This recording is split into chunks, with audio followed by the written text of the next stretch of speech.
का। चलते हैं महाभागवत पांडवों के पावन चरित्र का कथन श्रवण करते हैं, जिसके कथन श्रवण से इस माया के आकर्षण का प्रभाव नष्ट हो जाता है, हृदय निर्मल होता है और भगवान के चरणारविंद की दृढ़ता होती है। महाभागवतों के चरित्र से भक्ति का घनीभूत स्वरूप प्रकाशित होता है और हमें सहने की सामर्थ्य मिलती कि हम क्या हैं इनके आगे। ये इतने बड़े महापुरुष भगवद अवतार स्वरूप होकर इतनी विपत्तियां सहते हैं, फिर भी इनकी निष्ठा और धर्म डगमगाती नहीं, और हम थोड़ी सी विपत्ति में अपने प्रभु को लांछन देने लगते हैं कि हम तो आपका भजन करते हैं, साधना करते हैं, फिर ये विपत्ति क्यों, कष्ट क्यों। नहीं, बलवान बनना है तो इन्हीं महापुरुषों के चरित्रों से हमें बल मिलता है। पांडव जनों को धूर्त विचार वाले दुर्योधन, दुशासन, शकुनी, कर्ण आदि ने छल पूर्वक आखिरी दांव में फंसा दिया कि एक दांव है 12 वर्ष का वनवास, 1 वर्ष का ज्ञातवास। यदि आप जीत जाते हैं तो हम जाएंगे शकुनी के सहित, हम कौरव 12 वर्ष का वनवास, 1 वर्ष का ज्ञातवास। अगर आप हार जाते हैं तो आपको जाना पड़ेगा। महाराज धृतराष्ट्र का आदेश है कि आप खेलिए। उनको पता था कि ये धूर्तता में सिद्ध है शकुनी, उसके पासे सिद्ध थे बहुत। वो प्रमाण खुद कहता कि मेरे जैसा द्वित कीड़ा का विद्वान पूरे विश्व में कोई नहीं, और नहीं था। पाशा डाला, उसी के पक्ष में हुआ। 12 वर्ष का वनवास, 1 वर्ष का ज्ञातवास पांडवों को। पांडवों ने माता कुंती को विदुर जी के समीप उनके घर में रखा, द्रौपदी को साथ लिया, मृग चर्म धारण किया। पीछे चर्चा हो चुकी है। और हस्तिनापुर से बाहर हुए। समस्त नगरवासी जो हस्तिनापुर के थे, सब ये सुनकर कि पांडवों को वनवास हुआ है,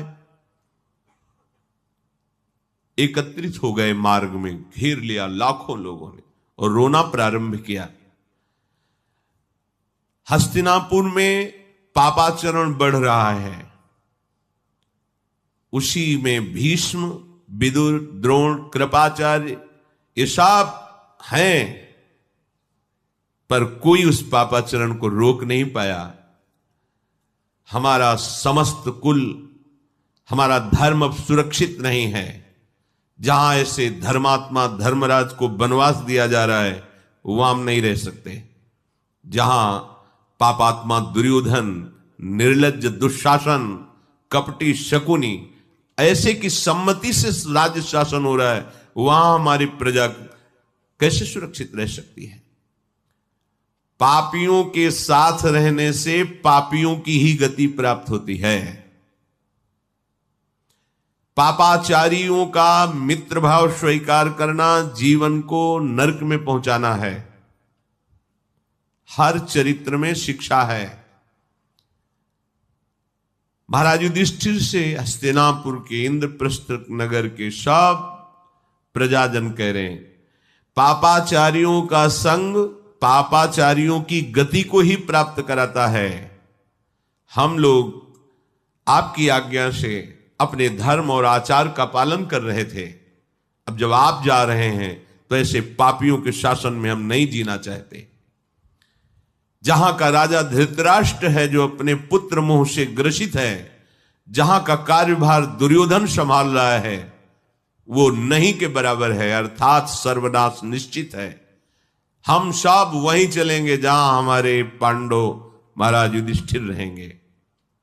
जितेंद्री, शत्रुविजयी, दयालु, धर्मात्मा, लज्जाशील, यशस्वी, सदाचारण परायण, ऐसे को छोड़कर मैं इस हस्तिनापुर में नहीं रहना चाहता।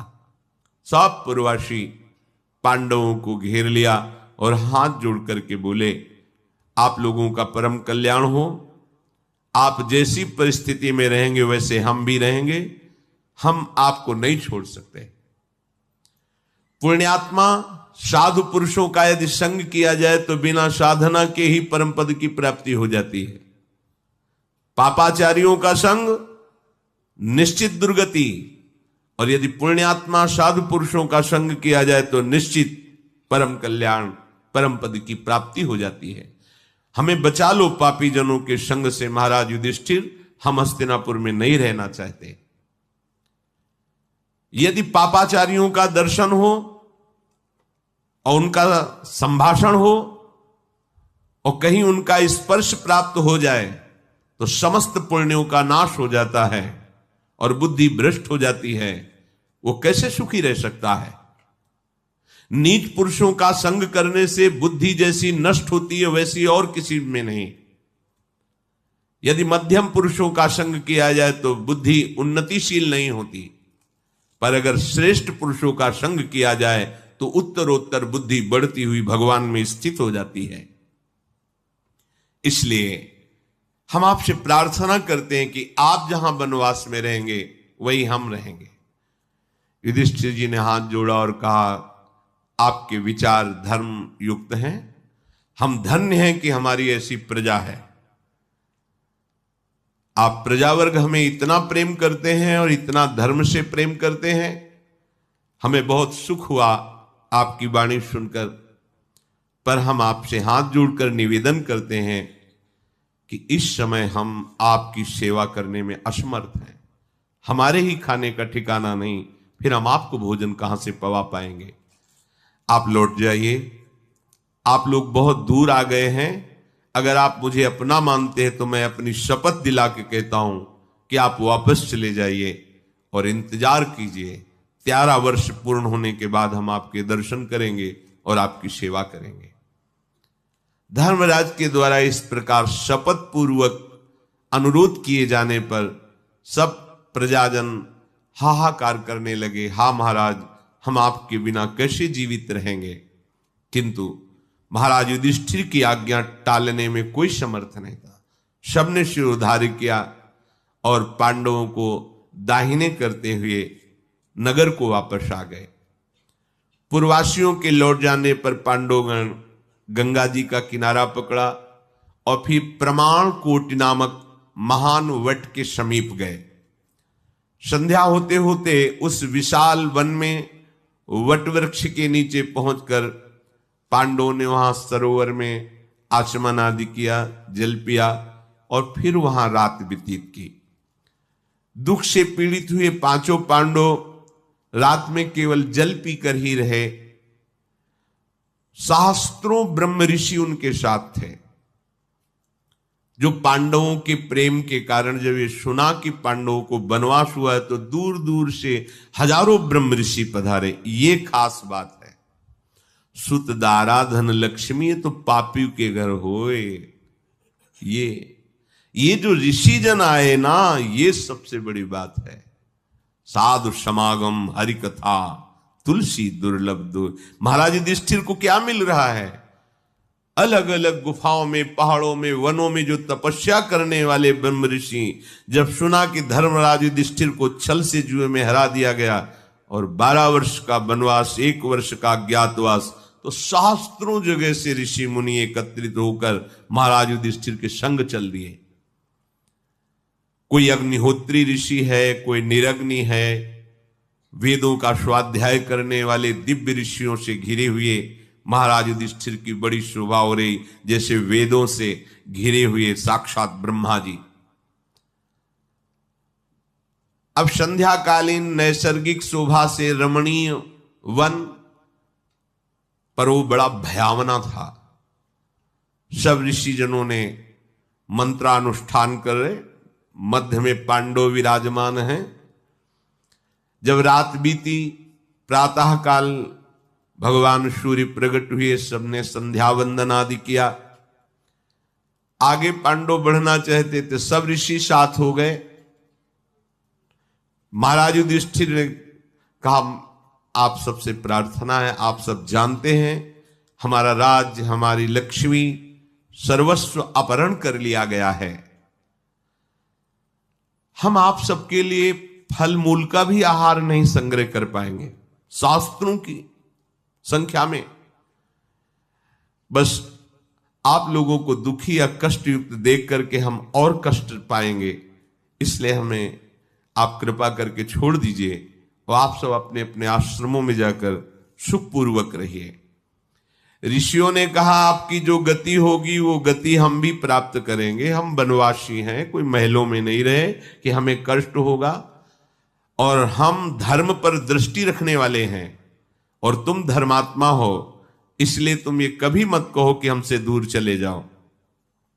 युधिष्ठिर जी हाथ जोड़कर प्रणाम करते हुए कहा कि मेरे अहोभाग्य हैं कि आप सब ऋषिजन इतना प्रेम करते हैं, पर आपका यहां रहना मुझे बहुत दुख दे रहा है, क्योंकि फल मूल जो आपकी सेवा के लिए चाहिए इस वन में पर्याप्त है नहीं। इतनी संख्या में आप हैं कि हम लोग व्यवस्था नहीं कर सकते, आपको भूखा नहीं देख सकते। अगर हम व्यवस्था करने के लिए आदेश करें तो मेरे भाई निरुत्साहित हैं, क्योंकि बहुत दुख पा चुके हैं। द्रौपदी भी बहुत खिन्न है, क्योंकि भारी अपमान प्राप्त हुआ है। ब्रह्म ऋषियों ने कहा आपके हृदय में जो पालन पोषण की चिंता है ना, इसी से हम सुखी हैं। हम कितने ऐसे हैं कि वायु पीकर ही केवल रह लेंगे, आप हमारी व्यवस्था की चिंता मत करो। जो हम कंदमूल फल पाने वाले हैं वो कंदमूल फल स्वयं व्यवस्था कर लेंगे, केवल आप आदेश करो कि हम आपके साथ रहें। महाराज युधिष्ठिर ने कहा हमारे होते हुए आप अपने आहार की स्वयं व्यवस्था करके हमारे साथ रहें, ऐसा हम अपराध नहीं कर सकते। हमारा धर्म है आप महात्माओं की व्यवस्था करना। आपको कष्ट देख करके, कष्ट युक्त देख करके हमें तो और कष्ट मिलेगा, इसलिए आप कृपा करें। महाराज युधिष्ठिर शोक मग्न होकर के ग्रीवा झुका ली, क्योंकि ऐसे ऋषियों को जवाब देना पड़ रहा है कि हम व्यवस्था नहीं कर सकते। शोक से शास्त्रों भय के सैकड़ों स्थान हैं, परंतु आज मैं जितना दुखी हूं उतना किसी कष्ट से दुखी नहीं हुआ। युधिष्ठिर जी कह रहे हैं आप सब विरक्त भगवत प्रेमी महात्माओं से मुझे यह कहना पड़ रहा है कि जाओ, हम आपकी व्यवस्था नहीं कर पाएंगे। पूर्व काल में राजा जनक के अंतःकरण में जो दिव्य ज्ञान स्थित था, उन ब्रह्म ऋषियों ने महाराज युधिष्ठिर को सुनाया कि आप शोक मत करो। आप इन बातों को लेकर के जो अंदर शोकित हो रहे हैं ठीक नहीं है।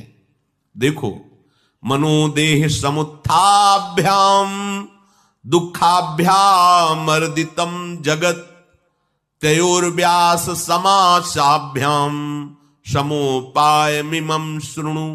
हे युधिष्ठिर, ये सारा जगत शारीरिक दुख और मानसिक दुख से सदैव पीड़ित रहता है। ऋषियों की वाणी ध्यान से सुनो। ये सारा जगत, सारा का मतलब सारा जगत, भगत नहीं, जो प्रभु का भगत है वो नहीं, जगत जो इस शरीर और शरीर की भोग सामग्री और उनकी भोग क्रिया इसी में आसक्त है। कोई भी ऐसा इस सृष्टि में नहीं है जो शारीरिक और मानसिक दुख से युक्त ना हो। सर्वज्ञाता ऋषि जन कह रहे हैं मनोदेह समुत्थाभ्याम दुखाभ्याम मर्दितम जगत। मानसिक और शारीरिक दुख से इस माया ने सारे जगत का मर्दन कर दिया है।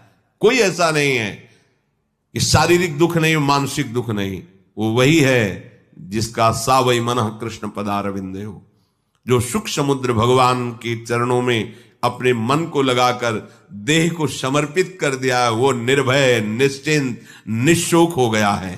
नहीं तो मनोदेह समुत्थाभ्याम दुखाभ्याम मर्दितम जगत, पूरे जगत को रौंद रही माया मानसिक दुख और शारीरिक दुख से। यदि भोग सामग्री और शरीर सुविधा का चिंतन करोगे तो महाराज आप शारीरिक और मानसिक दोनों दुखों से युक्त हो जाओगे। एक एक शब्द ब्रह्म ऋषियों का है, बहुत ध्यान से सुनिए।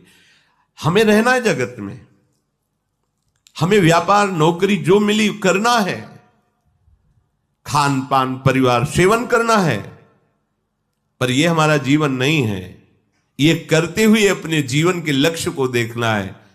हमारी हृदय की वृत्ति में राधा राधा राधा राधा राधा, तो आपको शारीरिक और मानसिक व्याधि होते हुए भी वो आपको दुख शोक नहीं दे पाएगी। ये रोग, ये अप्रिय घटना, बहुत परिश्रम करके थकित हो जाना, वस्तुओं का व्यक्तियों का वियोग होना, ये 4 घटनाएं किसी को नहीं बख्शती हैं।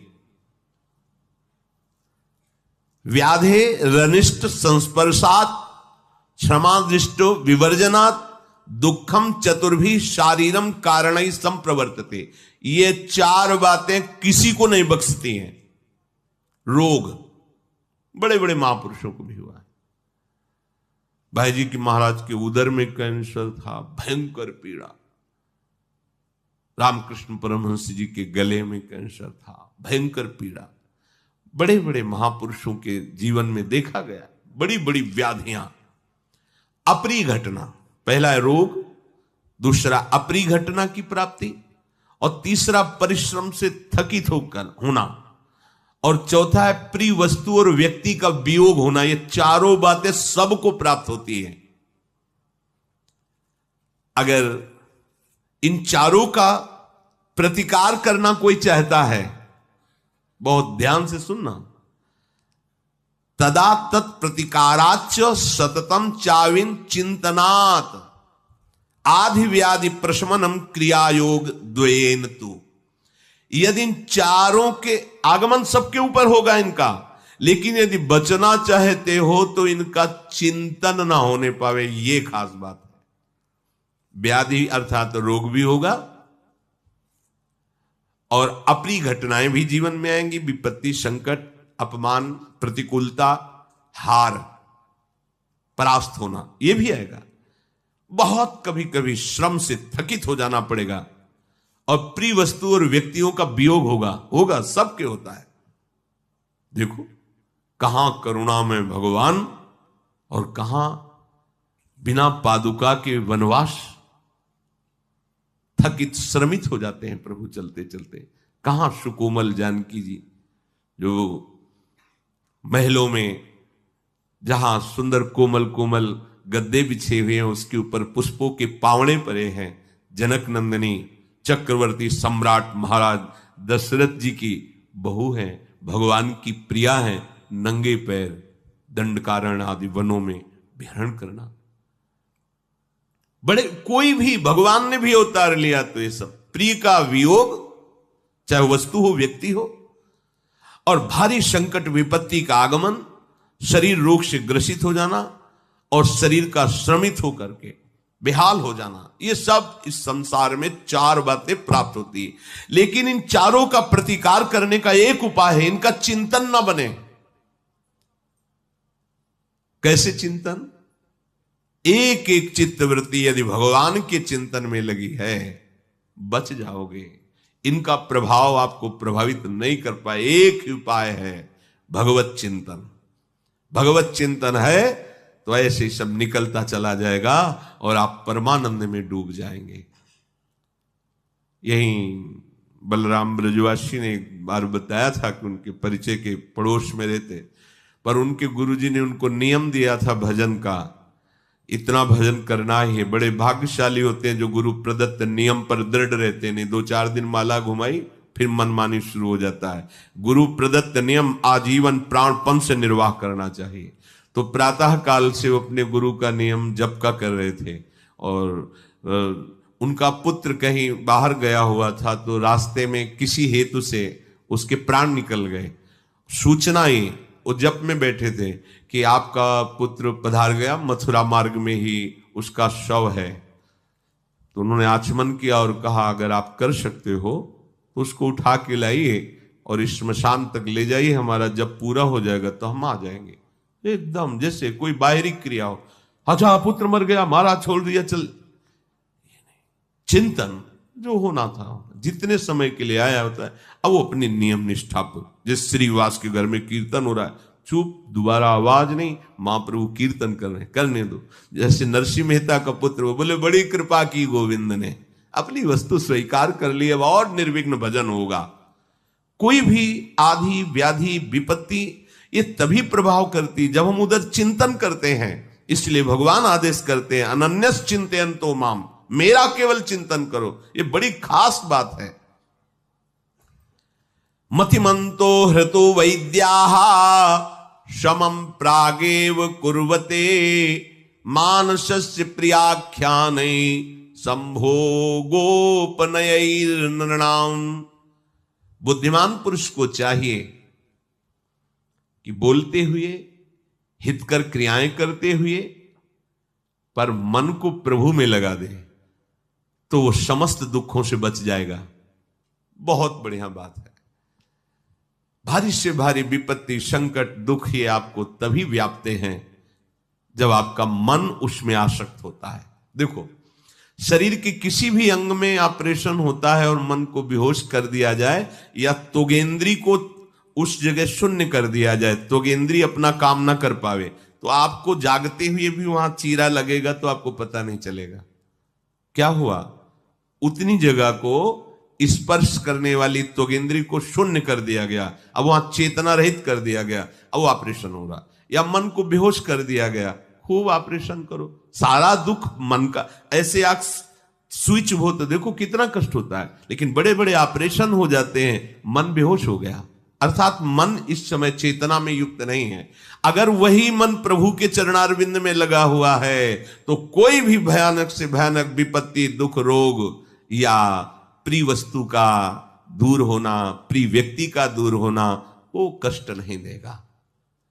समस्त दुखों के छूटने का एकमात्र उपाय है निरंतर भगवत चिंतन।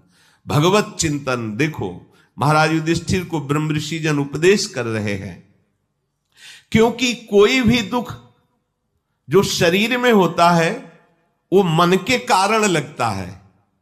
अभी जैसा बताया, यदि मन प्रभु में लगा हो तो उसे कष्ट का अनुभव नहीं होगा। जैसे लोहे को आग में डाल दिया जाए तो पूरा लोहा आग में हो जाता है, ऐसे ही मन को प्रभु में डाल दिया जाए, प्रभु के चिंतन में, तो पूरा मन भगवत स्वरूप हो जाता है। और अगर विषय में डाल दिया जाए संसार, तो पूरा मन संसारी हो जाता है, जलता रहता है। एक दिन एकांतिक में एक आदमी खड़ा होकर कह रहा था कि बस मैंने तो मरने को ठान लिया था, पर आपकी वचन सुन करके मुझे बचा लीजिए। मेरा मन रोज प्रेरणा करता है आत्महत्या कर लूं, मैं उत्साहित भी हूं, पर आपका सत्संग सुना तो ऐसा लगा कि नहीं नहीं ये ठीक नहीं है। जब सुना तो ऐसा लगा, और अगर मन लगा दोगे तो कैसा होगा। जिसकी बात सुनी तब ऐसा लगा, और जिनकी हम बात कह रहे हैं अगर वहां तुम मन लगा दोगे तो जानते हो अमर हो जाओगे, अविनाशी हो जाओगे और दूसरों के दुख हरण करने वाले बन जाओगे। इसलिए जैसे प्रज्वलित अग्नि को शांत करने के लिए जल अधिक मात्रा में डाल दो, शांत हो जाएगी, ऐसे ही अधिक मात्रा में भजन करो। भजन जितना भजन करोगे उतने तुम्हारा हृदय शांत होता जाएगा। काम पावक को पानी, कामना रूपी अग्नि को शांत करने के लिए जल का काम करता है। प्रभु का लीला गुणगान, प्रभु का नाम जप, प्रभु का नाम कीर्तन। मन दुख चिंतन करता है तब शरीर का दुख हावी हो जाता है। इसलिए मन के दुख का मूल कारण है चिंतन। संसार की आसक्ति है चिंतन का कारण।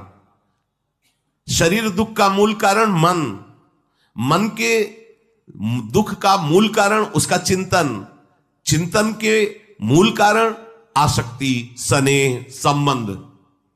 अभी कोई सूचना दे कि 10 लोग वहां अमुक देश में मारे गए, तो क्या मतलब, काहे को बातें, सत्संग चल रहा है ऐसी बात करते हो, लेकिन बता दे उसमें तुम्हारा अमुक रिश्तेदार था, अमुक पुत्र।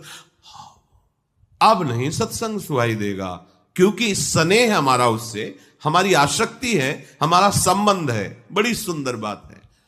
शरीर दुख का कारण मन, और मन दुख का कारण चिंतन, और चिंतन का मूल कारण स्नेह, आसक्ति, संबंध।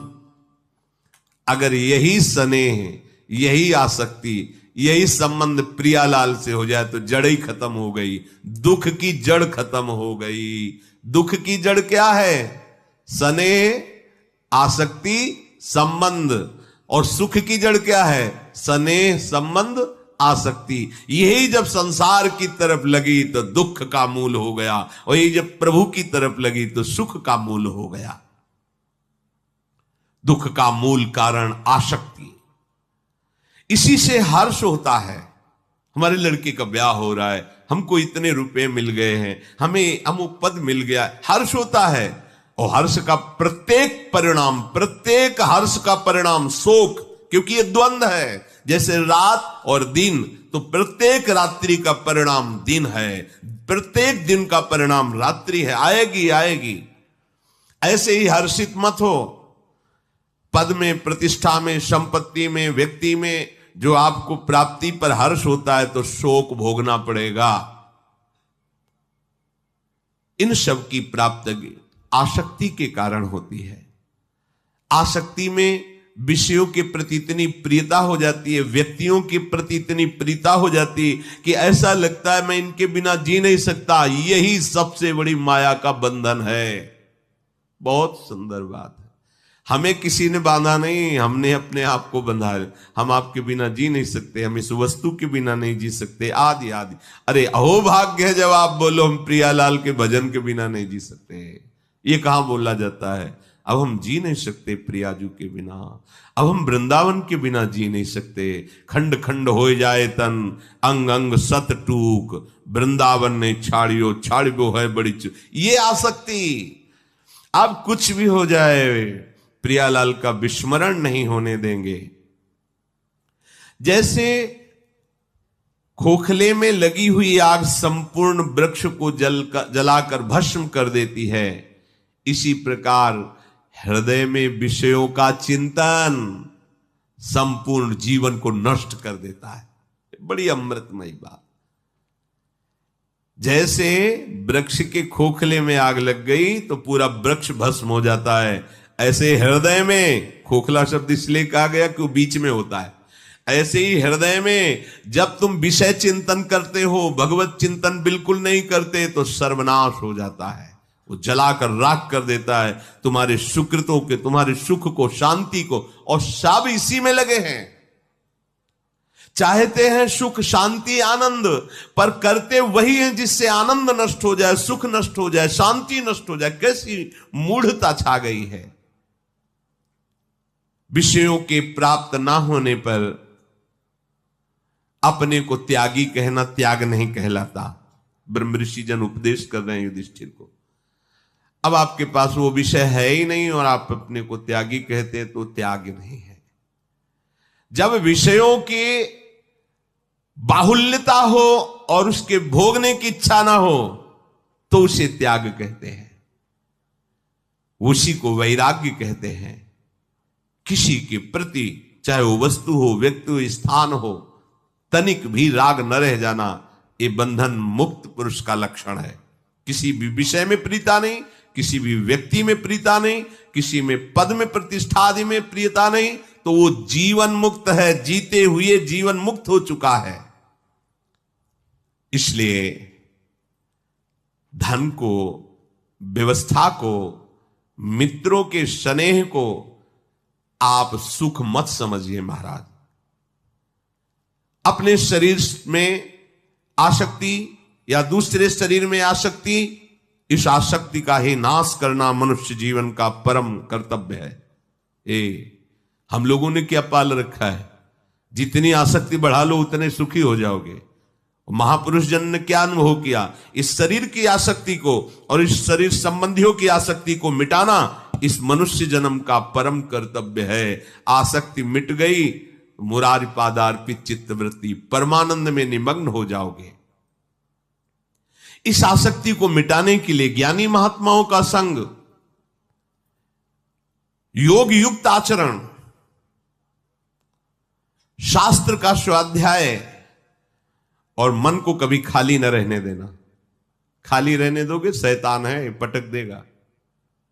एक शिष्य ने भूत सिद्ध किया, भूत बड़ा बलशाली हुआ आया, बोला काम बताओ, अमुक काम, क्षण में कर देता।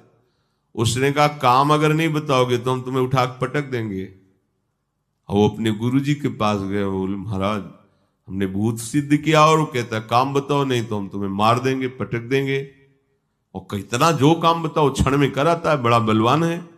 हाँ ठीक है, एक डंडा गाड़ो बांस से बल्ली, और उससे को चढ़ो उतरो इसी में, जब और कोई काम होगा तो बता देंगे तुम्हारे पास यही काम है। ये मन भूत है और ये काम चाहता है, काम, और चाहे जिस काम में लगा दो चट्टे उससे उब जाता है, दूसरा नया चाहता है, नया भोग चाहता है। नहीं दोगे तो मार देगा तुम्हें, ऐसी व्यथा पैदा कर देगा। अब क्या करें? तो एक उपाय है, मम पद मन ही बांध बर डोरी। वो लंबी जो बल्ली सुदृढ़ है ना, वो भगवान के चरणारविंद, भगवान का नाम है। चढ़ो तो इसमें राधा राधा राधा राधा, जब कोई काम होगा तो बता देंगे, चढ़ो इसमें राधा राधा राधा। ये भूत है, 5 भूतों का सहारा लेकर ये महाभूत जो है ना मन, ये सबकी दुर्गति कर रहा है, और राह से कोई जान नहीं रहा है। अरे इसको काम में लगाओ, नहीं मार देगा तुम्हें, खाली मत रखो। कौन सा काम? राधा राधा राधा राधा। शरीर से चेष्टाएं करो और मन से भगवत चिंतन करते रहो। राग के वशीभूत होकर पुरुष जब आकृष्ट होकर काम भोग में उतरता है तो होता उसे महादुख है, पर वो तृष्णा के कारण उसे सुख समझता है, घृणित। धीरे धीरे उसमें सुख ना मिलने के कारण वो नए नए शरीरों की खोज करता है। ब्रह्म ऋषियों के वाक्य हैं, वो ऐसे ही हो रहा है जैसा अनुभव में महापुरुष जन वर्णन करते हैं। अब वो पापिष्ट पद प्राप्त करता है। पापिष्ट, पापी, पवित्र संबंधों को भी दूषित कर देता है। उसके अंदर ये ज्ञान नहीं रह जाता। पशु, जैसे पशु को पता नहीं कि ये मां है कि ये बहन है कि ये क्या है, ऐसे ही पापिष्ट पुरुष की बुद्धि इतनी निकृष्ट होती है कि पवित्र संबंधों को भी वो दूषित कर देता है। उसके द्वारा अब केवल अधर्म ही अधर्म होता है। वो अत्यंत भयंकर पाप बंधन में डालने वाला होता है। किसी ने प्रश्न किया था कि पाप और दुराचार करने वालों को भी पूजा पाठ करते देखा गया है, तो क्या उनको भगवान की प्राप्ति नहीं होगी? तो आप बिल्कुल ऐसा समझो, नौटंकी नाटक फिल्म में भी साधु का रोल करते देखा गया है, तो क्या वो जीवन मुक्त परमहंस हो जाएंगे? क्या नहीं देखा? बैठे वो पूरा स्वांग वही कर रहे साधु का। क्या उनको अध्यात्म की ऊंचाई पे चढ़ना होगा? क्या उनकी भूमिकाएं बदलेंगी? क्या वो निष्पाप होकर परब्रह्म को प्राप्त हो जाएंगे? क्या नहीं। क्यों? क्योंकि वो नाटक कर रहे हैं, नाटक।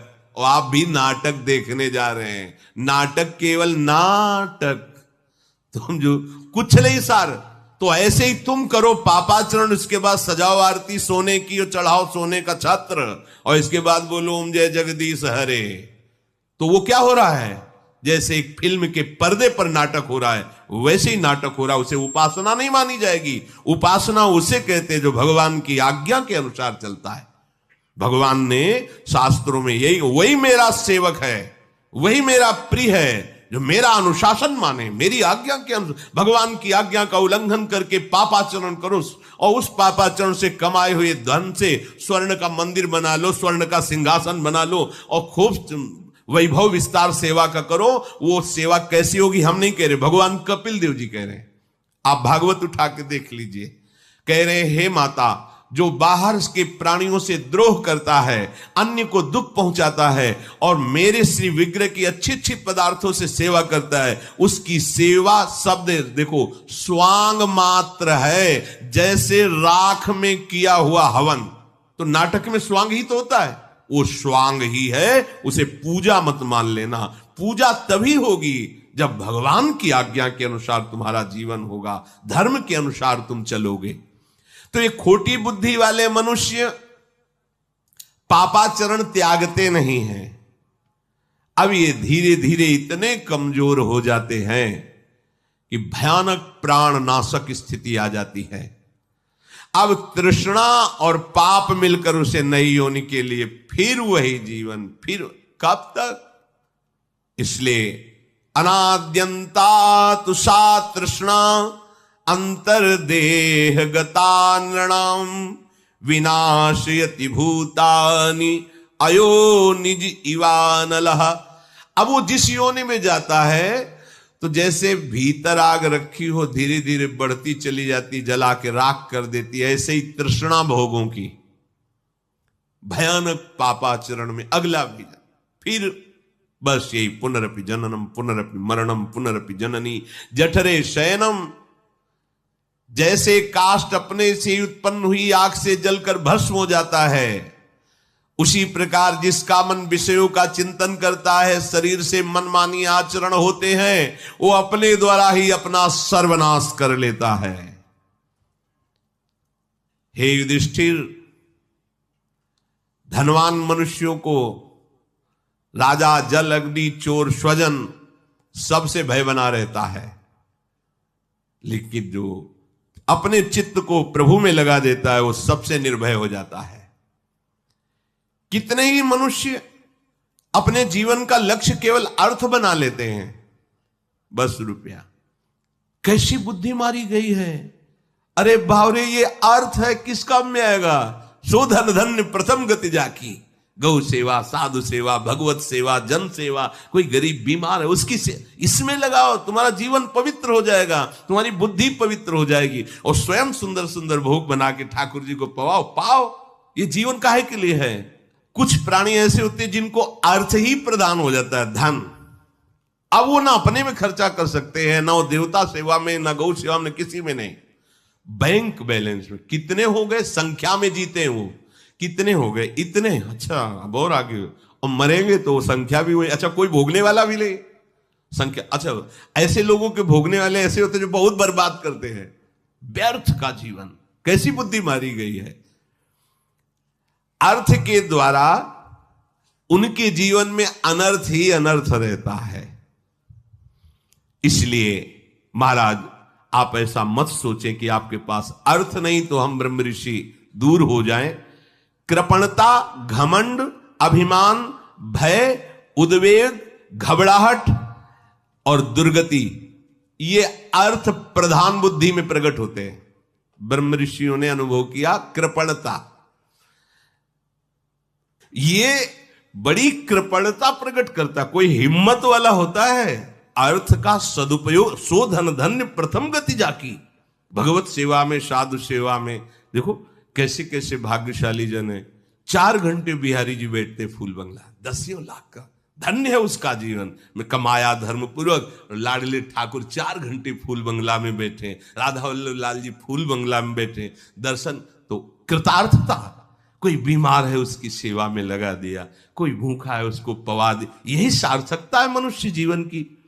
पर जिसका अर्थ प्रधान जीवन होता है उसमें कृपणता, घमंड, अभिमान, भय और उद्वेग, चिंता, ये उसको प्राप्त होती है। अक्षरशः सत्य है, और वो परिणाम स्वरूप देहधारियों को महान दुख प्रदान करता है। जब अंतिम समय आता है ना ऐसे लोगों का, तो बोल तो पाते नहीं, चिंतन बैंक बैलेंस पे होता है कि इतना जमा था, अब क्या होगा, अब क्या, और उतने में प्राण निकले तो फिर सांप बनना पड़ता है, क्योंकि धन का चिंतन करने से योनि का निश्चय होता है। तो पहले जन्म में कंजूसी से जीवन व्यतीत किया, अब जो तो अगला जन्म मिला विषय विष है। कृपणता, घमंड, अभिमान, भय, उद्वेग और चिंता, ये धन उसको प्रदान करता है। धन के उपार्जन में, संरक्षण में, व्यय करने में बड़ा दुख ही दुख है यदि धर्म में ना लगाया जाए। धन के ही कारण ऐसी वृत्ति प्रकट हो जाती कि दूसरे की हिंसा कर देते हैं। ध्यान के त्याग में कोई उदार हृदय, पवित्र हृदय वाला ही होता है जो उसको धर्म में खर्चा कर सके। इसलिए महाराज, आप ये मत सोचिए कि आपका धन का अपहरण हो गया है तो आप किसी लायक नहीं हैं। यौवन रूप जीवन, रत्नों का संग्रह, ऐश्वर्य, प्रियजनों का एकत्र निवास, ये सब नाशवान है। महाराज, आपके पास जो वस्तु है वो और किसी के पास नहीं, अर्थात कौरवों के पास नहीं, आपके पास सत्य है, धर्म है, भगवान है। इसलिए आप ऐसी बातें ना करें। युधिष्ठिर ने कहा, ब्राह्मण, मैं कोई धन भोग के लिए नहीं चाहता हूं, मैं तो ये चाहता हूं कि आप ब्रह्म ऋषियों की सुखपूर्वक मैं सेवा कर सकूं, कोई लोभवश नहीं। महाराज, गृहस्थ का धर्म है, जिस गृहस्थ के यहां साधु महात्मा, अतिथि, पितर और पशु पक्षियों को हिस्सा नहीं दिया जाता, वो गृहस्थ धीरे धीरे नष्ट हो जाता है।